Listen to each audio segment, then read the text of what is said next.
जम्मू कश्मीर आदरणीय तुलसीदास बौद्ध जी से मैं निवेदन करूंगा अपना अध्यक्षीय संबोधन करें और सबको मार्गदर्शन करें। आदरणीय तुलसीदास बौद्ध जी, जम्मू कश्मीर।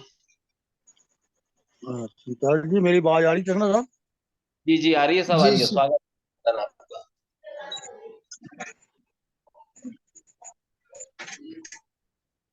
बहुजन समाज में जन्मे सभी संतों महापुरुषों को करते हुए संस्थापक अध्यक्ष राज धर्मकाज भारतीय जी, बादल सिंह बौद्ध जी, आचार्य किशोर बौद्ध जी, संचालन जी, चंद्रा साहब, और आज के वेबिनार में जुड़े सभी पदाधिकारी को मेरा नमो बुद्धाय जय भीम। ने प्रस्तावना में बड़ी तफसील से अपनी बात को रखा है। ये राष्ट्रीय बौद्ध महासभा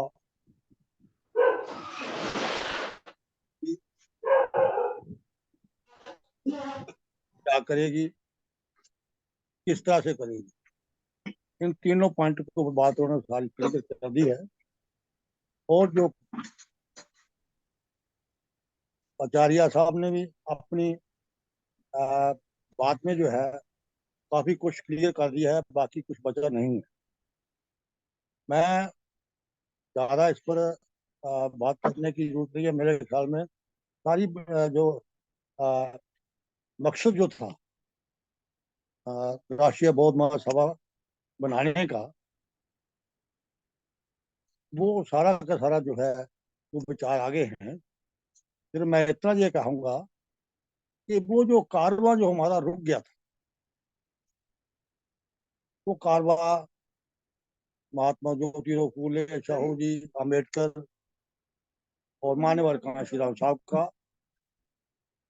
जो रुक गया था, कांशीराम साहब ने उसको चलाया। और कांशीराम साहब के जाने के बाद जो कारवां जो है कि उसके कारण जो है वो बहुत से हो सकते हैं, उस पर मैं चर्चा नहीं करूंगा।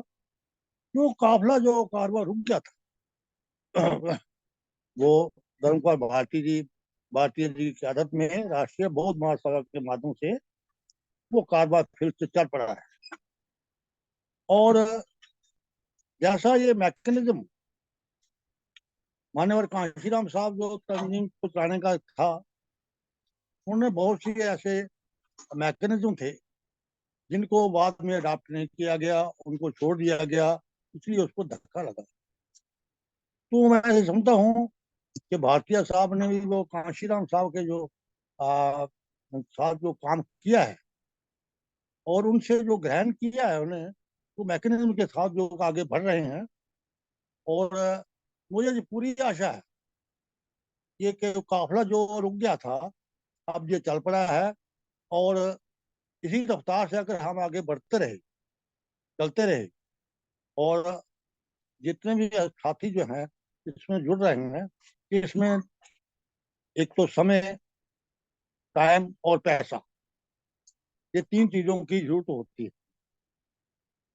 तो ये तो बाबा साहब का भी क्वेश्चन था कि भाई हमें अपने टाइम का कुछ हिस्सा, दिमाग का कुछ हिस्सा और धन का कुछ हिस्सा जो है, ये हमें अपने संगठन को बनाने के लिए, चलाने के लिए और मंजिल मकसूद तक पहुंचाने के लिए, ये अगर हम देते रहेंगे तो वो दिन दूर नहीं कि जो राष्ट्रीय बौद्ध महासभा के माध्यम से जो है वो काफिला जो हमारे महापुरुषों का, बाबा साहब डॉक्टर अम्बेडकर का, मानव कांशीराम साहब का, ये मंजिल मकसूद तक पहुंचेगा। और ये देश जो कल्पना बाबा साहब ने की थी कि मैं इस देश को प्रबुद्ध भारत बनाना चाहता हूँ, ये प्रबुद्ध भारत बनेगा। और फिर से जो है ये देश में जो है वो बुद्धा का देश, फिर से जो वो सोने की चिड़िया जो है, जो था, जिसको कहीं सोने की चिड़िया कहा जाता था, फिर से सोने की चिड़िया बन सकती है। और इस देश में समता, समानता, बराबरी और भाईचारा जो है वो राष्ट्रीय बौद्ध महासभा के माध्यम से, यानी बुद्धा की फिलासफी से ही आ सकता है। इसलिए मैं अपनी बात को ज्यादा लंबा ना करते हुए क्योंकि सारी बात कवर हो चुकी है। और मैं इस आश्वासन के साथ, दूसरा जो 26 नवंबर का जो प्रोग्राम है दिल्ली में, जो कॉन्स्टिट्यूशन डे के ऊपर रखा हुआ है, और उसमें जो पॉइंट दिए गए हैं, उसके लिए हमें जो है जो बाकी समय हमारे पास बचा है, उसकी तैयारी के लिए लगाना चाहिए। और उसमें के लिए सभी साथी जो हैं जुड़े हुए हैं, तो अपने अपने रियासत में जितना जितना भी तन मन धन से सहयोग हो सकता है वो करें। और जनसंख्या भी वहाँ पर जो है अ, अब जैसे मैं आपको 1985 की एक एग्जांपल देता हूँ कि जब इस देश में एंटी रिजर्वेशन मूवमेंट चली गुजरात से, माधो सिंह सोलंकी को, वो वहां का जो चीफ मिनिस्टर था, उसको अपनी चीफ मिनिस्टर से हाथ धोना पड़ा। और देश में नॉन SC ST ऑर्गेनाइजेशन बनाना शुरू हो गई, और देश में एक आग सी लग गई।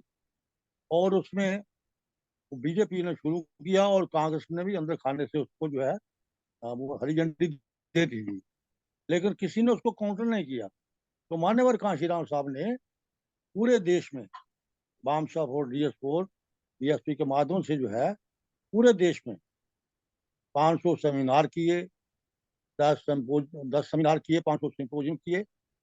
और फिर पूरे देश को ऑर्गेनाइज करके दिल्ली के बोर्ड क्लब के ऊपर 10 लाख की जब रैली हुई, तो दूसरे दिन मीडिया से जो है वो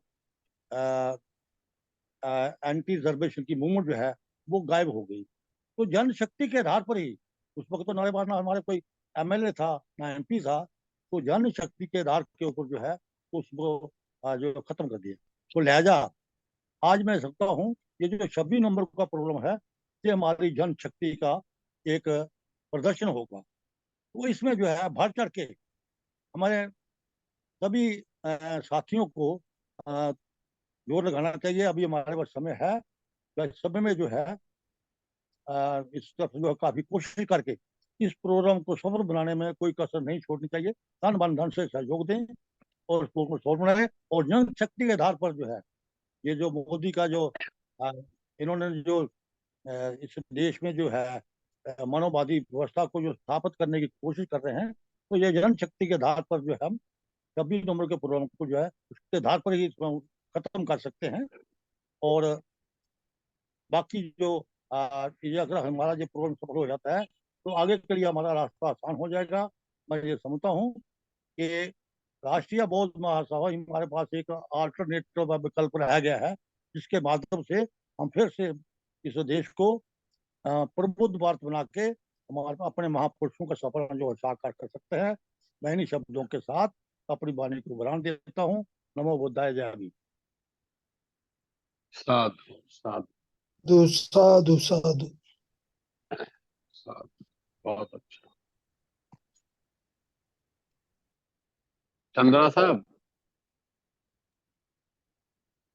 चंद्रा साहब मेरी बात सुन पा रहे हैं? हेलो संचालक जी, संचालक जी, चंद्रा साहब मेरी बात सुन पा रहे हैं? सुन रहे हैं आवाज आ रही। नहीं, BL चंद्रा साहब नहीं सुन पा रहे, कोई बात। नहीं सुन पा रहे हैं सर। तो इंजीनियर साहब, जी सर। निवेदन था कि 2 मिनट के लिए बादल सिंह बौद्ध साहब को आमंत्रित करके वो आभार व्यक्त करते हैं सबका और सभ्य सत्ता करा दें। Thank you sir.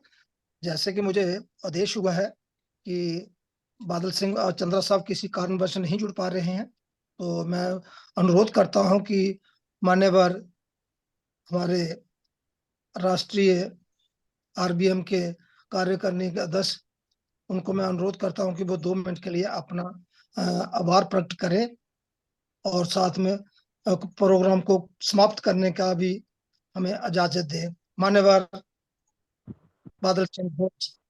जी, बहुत बहुत साधुवाद। करुणा के भाषा करता था गौतम बुद्ध, सभी महापुरुष और आज स्वागत के है भाई कार्यक्रम के अध्यक्ष बादल सिंह महोदय बद्र साहब। और सभी को जुड़े हुए साथियों को सादर नमो बुद्धाय, जय भीम। 16वें राष्ट्रीय अधिवेशन की बहुत बहुत हार्दिक बधाइयां। आगे भी 2 दिन ये कार्यक्रम चलने वाला है। आज लगभग 126 साथी जुड़े और अभी भी 80 साथी जुड़े हुए हैं। कल और निवेदन है और साथियों को जोड़ें और महत्वपूर्ण चर्चा कल और परसों निकल के आने वाली है। मैं सभी साथियों का हृदय से आभार व्यक्त करता हूँ। नमो बुद्धाय, जय भीम। सभी साथी सभ्य सत्ता के लिए अपने माइक खोलें।